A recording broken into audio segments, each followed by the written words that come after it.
Lo tradicional en las ciudades era que las calles se llamaran por el nombre del gremio que la ocupaba o por esto que te digo, de un personaje famoso o de algún acontecimiento que había habido. En el siglo XIX, con las revoluciones liberales, se empieza a dar, pero esto es en todo el mundo, se empieza a dar a las calles el nombre de personajes políticos. Y ahí ya es cuando se lía.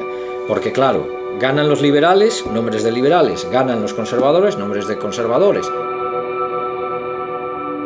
Juana de Vega puede ser una de ellas, Durán Loriga, y la gente pasa todos los días por allí y no se pregunta por qué se llama así esta calle. Y ya no te digo de personajes que son nacionales, sino personajes locales.